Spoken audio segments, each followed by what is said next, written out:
Okay, this is to explain how you should analyze your plasmid DNA by restriction enzyme digestion. It seems a little intimidating because of the vocabulary, but it's really just like basic clock arithmetic from grade school. So just hang on, it's fine. Okay, so we learned about plasmids. They're circles.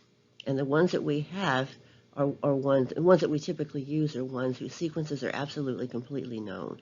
And this is a very helpful feature of these molecules. The other feature that we use is the fact that they are vectors used to carry DNA in recombinant DNA experiments from other sources. Okay, generally these are obtained from suppliers or from friends. The point is that these are known molecules that we work with, which is a very important feature of them. Okay, so known, we know the sequences down to the base pair, so we have to make little maps of them so we have ways of describing what's where on these molecules. So by convention, we draw them as circles, like clocks, with some arbitrary point named number 1 at 12 o'clock, with the numbering going clockwise around the circle until we get to the final length. Now for this plasmid, which is PRS315, the final length or total length is 6,018 base pairs. So that's the total length of the molecule. So once we've set those arbitrary points as 0 or 1, we can describe the other sequences relative to that, and those are given in coordinates, which are just the base pair positions where those are found. And the little drawings are called maps. Okay, so we will be studying the effect of two enzymes, EcoR1 and KPN1, on this molecule called PRS315. It's a circle. It's totally 6,018 base pairs around. Okay, so one of the enzymes we're going to use is one called EcoR1, and these are endonucleases that cut both strands of the DNA at a specific sequence. So for EcoR1, this cut site is GAATTC, with the star indicating the position where the phosphodiester backbone is cut by that enzyme. Now this is of course a double-stranded structure, so if we write both strands, we can see that both strands will be cut, and it reads GAATTC in the opposite direction on the opposite strand. The other one we're going to be studying is KPN1. It has a similar but not identical recognition and cut sequence, so it's GGTACC, again with the asterisk indicating the position of the cut site. So in taking our DNA and adding enzyme to it, the molecules will actually be physically cut at the position of those asterisks, dividing the molecule into two parts. Okay, so we know the entire sequence of the plasmid, and we know the sequence of the cut site, so our computer can find the locations of these sites so that we can then work with them later. So for EcoR1, our computer tells us that there are two occurrences of the GAATTC sequence, one at nucleotide 1116 in the clockwise direction from the origin, and the other is at 3178, also clockwise.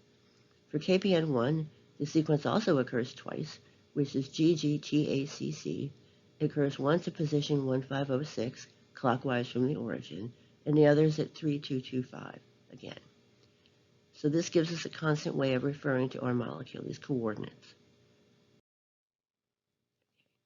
Well, it's always a good idea if you buy a plasmid from somebody, or even if you get it from a friend, that it never hurts to check out that you have the right molecule. And doing some selected restriction digests on your known molecules, you know exactly what you should see, and so that's a very convenient way to check out that the molecule that you have is what you think it is. So we're going to be doing that for the enzyme PRS, or for the vector PRS315. So we're going to take our PRS315, digest it with EcoR1, and also with KPN1, and also with a combination of those two enzymes. And we will look at the band sizes that we see to see if they match what we expect based on the known PRS315 sequence. So today we're going to get our mini prep DNA, add some of our EcoR1 to a sample of it, and then we're going to add some KPN1 to another sample, etc. Then we incubate these at 37 degrees to give the enzyme some time to work, run them on a gel in comparison to some known size markers, and see what sizes we get. So what do we expect to see? So this is the clock arithmetic part. That sounds a little technical, but it really isn't. We know that where the sites are expected to be located, we have one at position 3178, 1 at 1116 on this molecule. So I've diagrammed here, put a little gap in there. It's not really a gap, it's just a nick or a break in the phosphodiester backbone on both strands. But that diagram is what we should expect to see on a gel as a result of that digest.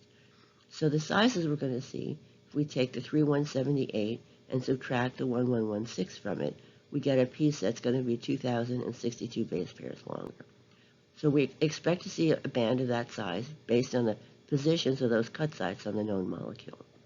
Okay, the larger piece is the rest of the molecule, which is a 6018 total, minus the part we've already accounted for, which is a 2062. So that gives us the other expected band of 3,956 base pairs. Okay, so KPN, similar analysis. The KPN one side occurs twice at 1506 and 3225. Subtracting these, we expect to see a band of 1,719 base pairs. What's left of the rest of the molecule would be 6018 minus that, which gives us a 4299 base pairs. So we should see these bands on a gel after we do these digestions, if in fact we have the correct plasmid. Okay, we're also going to do BAM-H1, which cuts the molecule exactly once and gives a single band of 6,018 base pairs. So we're also going to run some uncut molecules, and we'll see the difference on our gel when we look.